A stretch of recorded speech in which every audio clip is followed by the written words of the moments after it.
Hamas के हमले के बाद इजराइल की सेना गाजा पर आसमान और जमीन से कहर बरपा रही है और कई बार इजरायली प्रधानमंत्री हमास को जड़ से मिटाने की बात भी कह चुके हैं।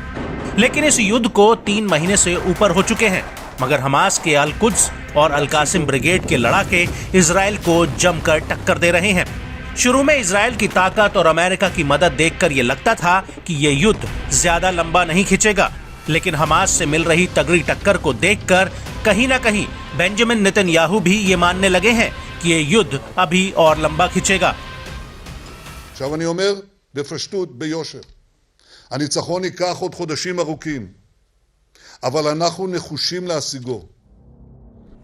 नेतन्याहू का ये बयान उस वक्त आया है जब अल कासिम ब्रिगेड के लड़ाके आईडीएफ को कभी बूबी ट्रैप में तो कभी घात लगाकर उनके टैंक्स को तबाह करके इजरायली सेना का मनोबल तोड़ने का काम कर रहे हैं। तो वहीं अब हमास ने एक ऐसा काम किया है जिसे देखकर इजरायली सेना सन्न रह गई है। दरअसल आईडीएफ की 7th आर्म्ड ब्रिगेड ने गाजा के खान यूनिस में हमास के एक ट्रेनिंग सेंटर पर छापा मारा, जहां हमास के लड़ाकों के प्रशिक्षण के लिए हूबहू इजरायली टैंक्स की रेप्लिका देखकर इजरायली सैनिक दंग रह गए।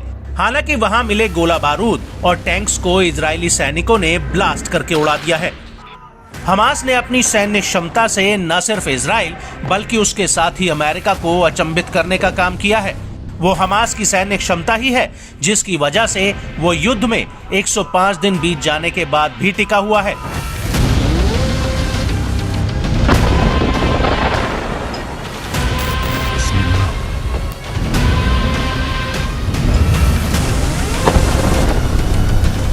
हालांकि हमास को मिटाने की जंग में इजराइल की कार्रवाई में गाजा में अब तक 24,000 से ज्यादा लोग मारे जा चुके हैं और करीब करीब पूरा गाजा खंडहर में तब्दील हो चुका है।